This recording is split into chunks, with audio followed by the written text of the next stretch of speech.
Bismillahirrahmanirrahim. Assalamualaikum. Apa khabar semua? Berjumpa lagi kita di dalam Brozul Channel, guys. Apa khabar anda orang Indonesia, orang Malaysia, orang Brunei, orang Singapura ataupun di seluruh dunia ataupun di seluruh Asia Tenggara? Apa khabar anda semua? Saya doakan semoga anda sentiasa sihat, sentiasa dalam rahmat Allah, sentiasa dalam lindungan Allah dan sentiasa diberkati oleh Allah SWT. Itulah sebaik-baiknya rezeki yang Allah berikan kepada kita, iaitu kesihatan dan umur yang panjang. Okey, hari ini saya nak mereactionkan satu lagi video daripada channel, iaitu Indo Magazine. Anda jangan lupa pergi ke channel Indo Magazine, klik butang subscribe-nya dan klik butang loceng tanda sokongan anda juga kepada Indo Magazine. Tajuk yang kita mahu reactionkan adalah AS ancam Indonesia tak hadiri G20 jika masih ada Rusia.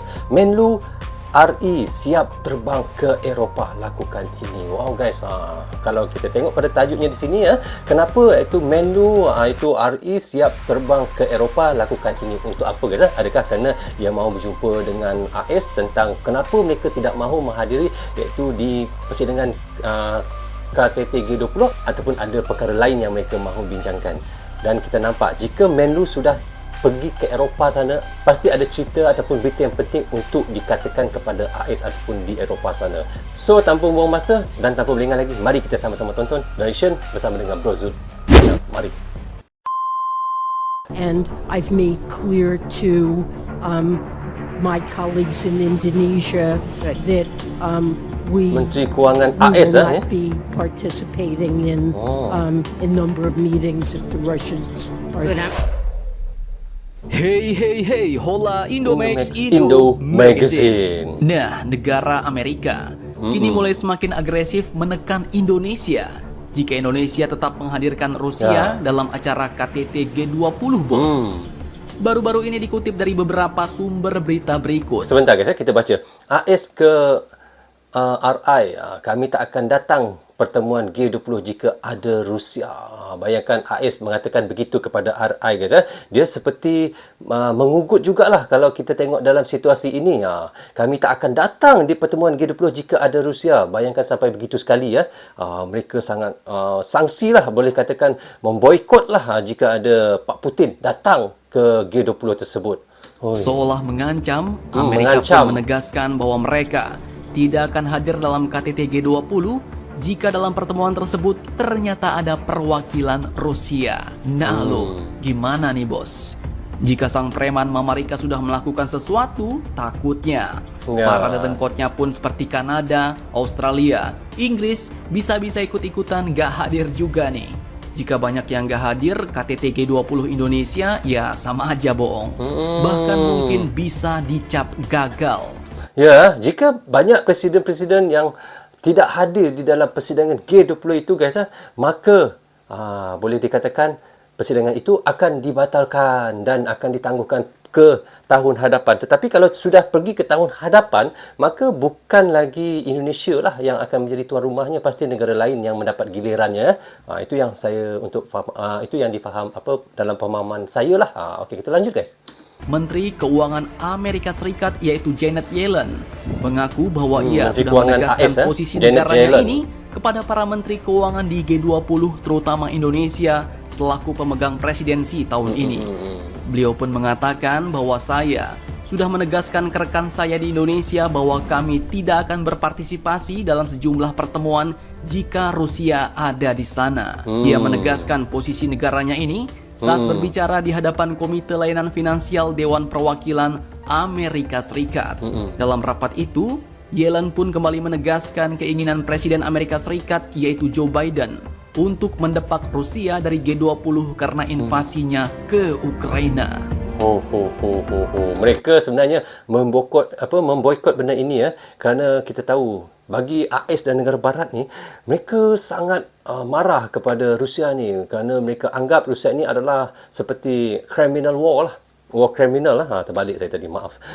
Jadi mereka menganggap Rusia ni adalah seperti jenayah perang.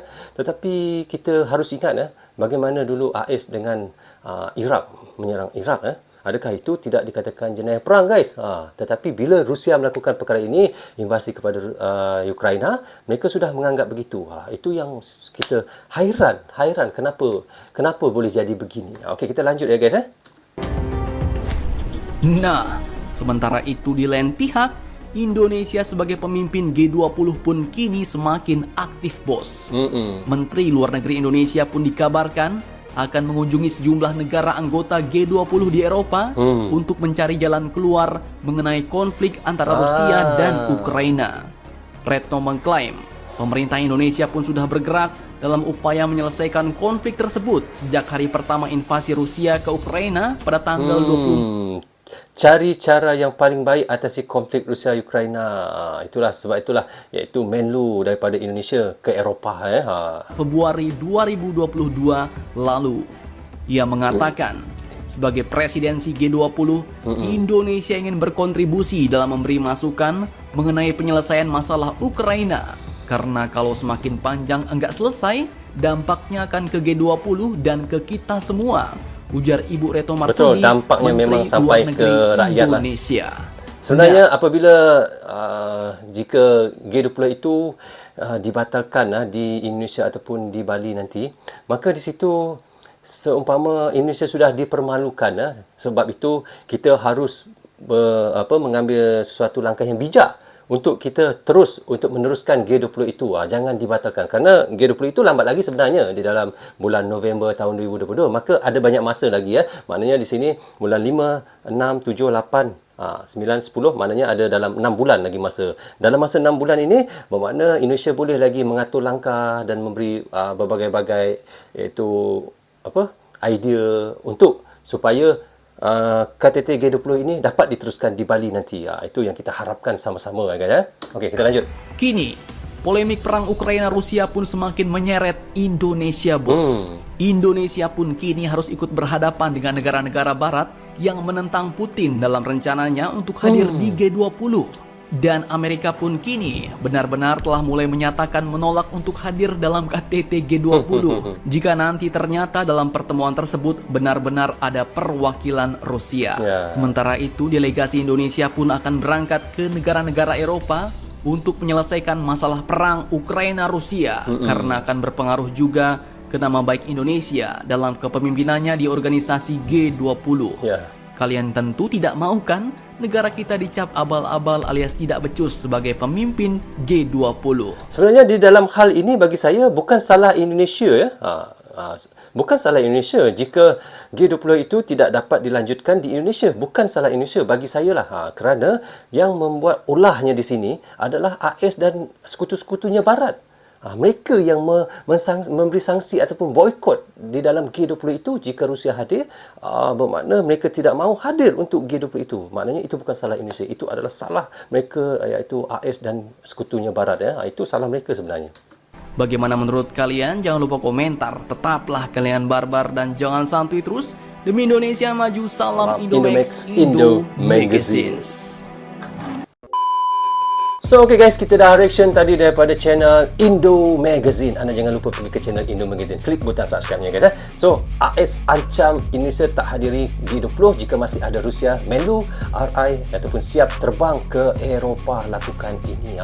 Kita nampak Menlu Indonesia pergi ke Eropah untuk mencari penyelesaian bagaimana untuk AS dan negara barat supaya mereka sejuk hatilah, supaya mereka tidak memberi sanksi kepada Rusia ataupun Indonesia apabila datangnya Pak Putin nanti di dalam G20. Kita nampak di situ bagaimana permainan daripada barat dan AS. Mereka membuat boikot ini, mengancam Indonesia supaya mengeluarkan Putin daripada iaitu G20 tersebut. Tetapi sebenarnya Indonesia tidak boleh melakukan apa-apa kerana Pak Putin ini adalah sebahagian daripada anggota G20. Maka Pak Putin untuk hadir ini adalah tanggungjawabnya. Kerana di dalam G20 itu bukannya membincangkan tentang invasi, bukannya membincangkan tentang apa-apa pun, kecuali di situ kita boleh tahu di dalam G20 itu hanya membincangkan tentang ekonomi global. Kita tahu bagaimana ekonomi global sekarang ini memang sangat teruk semenjak pandemik yang berlaku di dalam dunia ini. Bagaimana banyak negara-negara yang terlalu susah dan banyak negara-negara yang jatuh ekonomi mereka. Itu yang patut kita harus selesaikan di dalam G20 itu. Bukan kita fokus pada invasi antara Ukraina dan Rusia itu. Bukan guys, sebenarnya kita harus fokus pada perbincangan G20 itu. Dan di sini bagi saya guys, jika G20 itu tidak dapat berlangsung di Bali di Indonesia pada November 2022, bagi saya itu bukan salah Indonesia sebenarnya. Itu adalah salah daripada Barat dan AS yang memberi sanksi ataupun yang mengancam Indonesia untuk mengeluarkan Pak Putin daripada G20, dan mereka mengatakan mereka tidak mahu hadir untuk di dalam persidangan G20 itu.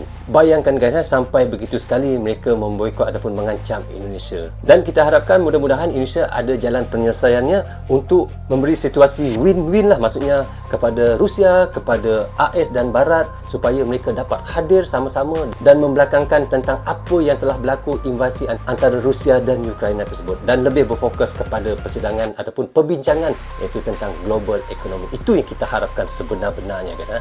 Okey guys, sampai di sini saja untuk reaction saya kali ini. Semoga manfaat untuk kami di Malaysia dan untuk anda di Indonesia juga.